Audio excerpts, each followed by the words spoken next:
A mí fue una sorpresa esta película cuando tú la trajiste porque realmente no, pues yo estaba ubicado más en el escenario de ciencia ficción, específicamente en cyberpunk y en las distopias que normalmente describen de una forma muy acertada, o no describen, sino que piensan en las problemáticas de una civilización en la que la tecnología está bastante avanzada, megacorporaciones, conglomerados económicos y todo esto.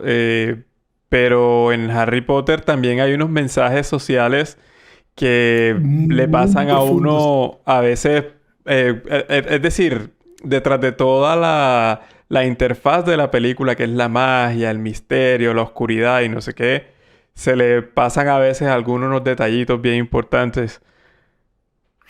Bueno, ¿cuántos de nuestro público han visto Harry Potter o han leído los libros de Harry Potter? Arranquemos por ahí. Si nos contestan, sería ideal.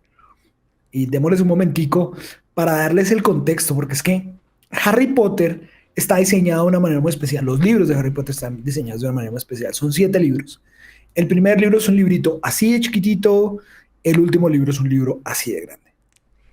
Y está hecho para que cada libro lo lea un niño arrancando como a los 10 11 años. Entonces, el primer libro a los 11, luego a los 12, luego a los 13, a los 14, a los 15, y termina leyendo el último libro ya cuando está saliendo de su adolescencia, entre los 17 y 18 años. Entonces, el nivel de complejidad de los temas que va tocando Mm. son mucho mayores y las preguntas que le hace a la gente que está creciendo un cerebro joven son muy interesantes. Entonces, aquí, ¿y por qué esta película en particular? Porque esta película plantea un tema que es profundamente importante ahora, y es quitarle a la gente la percepción de la realidad, generando falsos espacios seguros. Y al mismo tiempo que a la sociedad le quitan la posibilidad de entender los traumas y las dificultades y los retos que hay en la sociedad, los que están luchando por el poder están cooptando todos los espacios de poder. Entonces, todo lo que está pro el mundo de los magos, lo que sería la sociedad de ellos, está empezando a ser absorbido por personas que tienen otras agendas, otras motivaciones y que lo que quieren es transformar esa sociedad de maneras muy bruscas y con unas intenciones bastante negativas. ¿Mm? Entonces aquí, Mira lo que dice Aleja. Vi casi todas las películas de Harry Potter, pero era una pequeña niña que no sabía dónde estaba parada y a estas alturas no me acuerdo de casi nada. ok, Es, entonces, ustedes se acuerdan, Alejandra, ¿te acuerdas de un personaje que era una profesora que estaba permanentemente vestida de rosado y que le gustaban los gatitos y que hablaba súper pasito y era la más mala de todas? Ese es el comportamiento de una gran parte de la sociedad hoy. Y si ustedes se dan cuenta, los que están en Estados Unidos, en Canadá y en Gran Bretaña también, se han dado cuenta cómo este tipo de personas que vienen con una agenda diferente han consumido 3 espacios. El espacio académico, primero, luego el espacio de la comunicación, o sea, de los medios, lo que se traduce, y por último, los espacios políticos en la toma de decisiones, el ejercicio de la fuerza. Entonces, ¿por qué en Harry Potter esto es tan importante y por qué se conecta tanto con nuestra realidad? La clase más importante y la que tenía todo el drama en Harry Potter era la clase del aprendizaje de las artes oscuras, defensa contra las artes oscuras. Y en el mundo de Harry Potter, eso era lo que estaba afectando toda la realidad, porque los magos que estaban tratando de obtener el poder eran los que practicaban las artes oscuras. Y la policía necesitaba utilizar las artes oscuras para defenderse, o sea, conocerla y conocer los encantos y los problemas. Y lo primero que hacen esta sociedad es decirle a los niños, que ya en este momento son adolescentes, es, ustedes no necesitan aprender artes oscuras, eso no hace parte de su vida y además de eso, ustedes no necesitan saber sobre eso. Ustedes, en qué escenario en su vida normal deberían enfrentarse a las artes oscuras? Y empiezan a deconstruir toda la estructura. Y a mí me sorprende mucho porque lo ocultan en la película en el personaje que es más dual. Es el que tiene apariencia más rosado, más como pasivo, pero al tiempo es el más virulento en su maldad y en su odio por otro tipo de personas. ¿Sí? Oye, y que ahora que lo recuerdo, poco a poco, a través de la película, el personaje empieza a escalar en su posición de poder dentro de la escuela a medida que va imponiendo más reglas y más controles. Entonces se parece Correcto. mucho a un mundo en el que vivimos, que no voy a decir cuál es.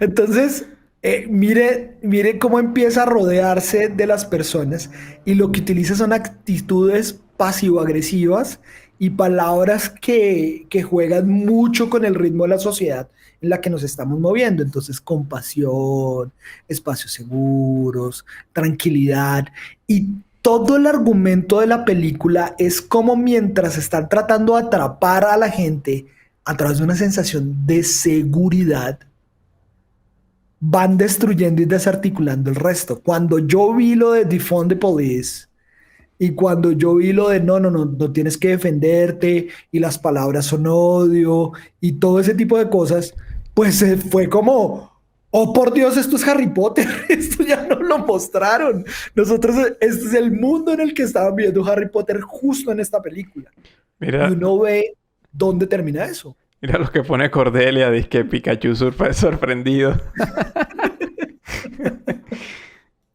Pero sabes ¿Ves? que me parece que mucho se ha teorizado sobre las sociedades que son perfectas, en las que no hay conflictos y también se ha retratado. De hecho, en Matrix, que es la historia que vamos a revisar al final, también cuando vemos las precuelas, The Animatrix, explican que hubo una sociedad perfecta y creo que también lo presentan, si no estoy mal, en la 3.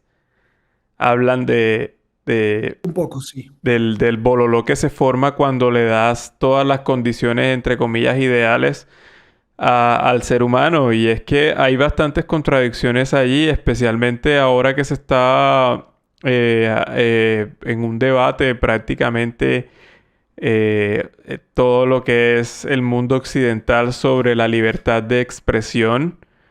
em, Cómo, hasta dónde es libertad de expresión, hasta dónde es discurso de odio, qué se puede decir, qué no se puede decir, qué es más peligroso, decirle a la gente qué cosas puede decir o qué cosas debe callar, ¿sí? Cómo se define el discurso de odio, quién dice cuándo es odio, quién dice cuándo es sátira, quién dice cuándo es un chiste, quién dice cuándo es una crítica.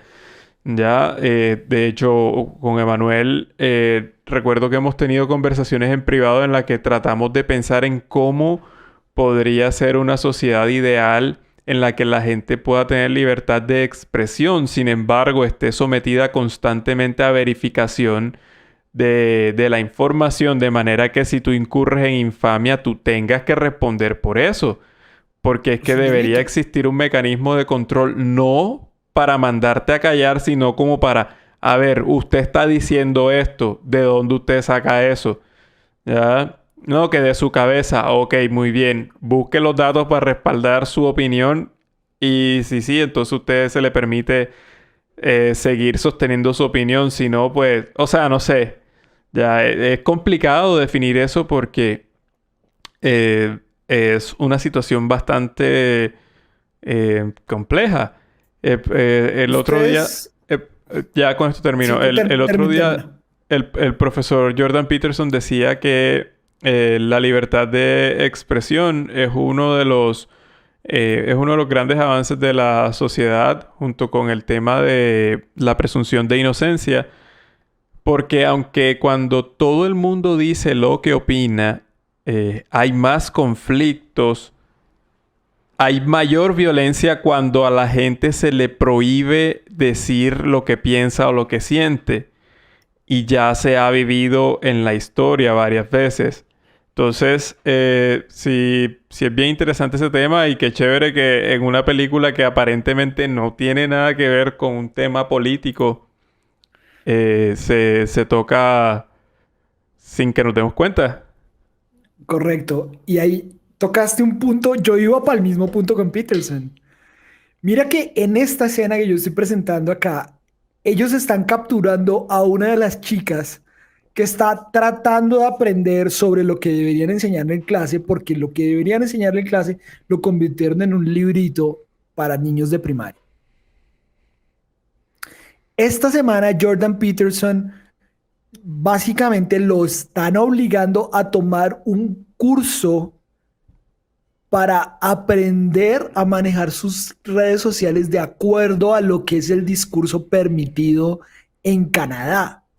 Es un tema Recuérdale brevemente a la súper gente raro. quién es Jordan Peterson, para los que no lo sepan. Lo voy a poner en pantalla un momentito. Mientras que lo encuentras, Este es el dice... profesor Jordan Ok, Peterson. dale. Jordan Peterson era profesor de la Universidad de Toronto. En 2016 se declaró digamos, en el estado, en la provincia de Toronto, una legislación para el estado, para la provincia en la que decían que si uno no asumía los pronombres de las personas que se consideraban a sí mismas como por fuera del sistema bigénero, si uno no decía esas palabras en la forma en como ellos decían, ustedes no sé si han visto que eh, ya no utilizan el ella o él, sino eh, pronombres diferentes especiales. Entonces, si uno no los utiliza, está incurriendo en discursos de odio. Y este señor salió de su mundo académico a luchar contra esa estructura porque el tipo lo puso en el contexto de lo que sucedía en la Alemania de los años 30 y 40, en que eso es un discurso impuesto y un lenguaje impuesto por el gobierno. Y cuando eso pasa, eso es una señal inequívoca de que el mundo va para un lugar terrible y oscuro. Justo es lo que discuten en Harry Potter. Entonces este señor se puso en una carrera ideológica para discutir ese tema, discutir los temas de libertad de expresión y todo pues este cambio de la estructura lógica que están tratando de proyectar. Y hace no sé si hace un año o un poco más, el gobierno de Toronto lo obligó a replantear el uso de sus redes sociales a través de un entrenamiento obligatorio que además él debía pagar, so pena de perder su licencia como psicólogo en la provincia. Entonces, Eso pasó ayer, o sea, ayer eso pasó ayer. lo sentenciaron. O sea, Sí, ayer lo sentenciaron. lo estaban procesando desde el año pasado, creo. El colegio es como decir la asociación de psicólogos, o sea, como lo que regula a los psicólogos en Canadá, porque él es doctor en psicología. Eh, entonces Y eso sí. pega justo con esta escena. ¿Ustedes se acuerdan que Harry Potter dice algo en una clase y la profesora no le gusta y lo pone en una sesión a escribir y eso tiene unos efectos específicos en su cuerpo? Que incluso después cuando es adulto todavía mantienen las marcas de esta sesión. Y así con un montón de cosas que van sucediendo en esta película. Entonces, casi que retrata uno a uno las transformaciones que hemos venido viviendo en los últimos 10 años. Es Así es. súper fuerte. Ahora, aquí no sabemos si está prediciendo el futuro o nos está avisando de que esto ya pasó en el pasado, porque efectivamente hay unos comportamientos muy parecidos con cosas que pasaron hace un siglo y de pronto nos está diciendo, ojo, esto ya pasó y con esa influencia está volviendo a pasar. Entonces, si yo junto esto con los episodios de South Park, esto da un match casi perfecto con la sociedad que estamos teniendo. con unas características tecnológicas diferentes, pero con unos resultados sociales muy similares.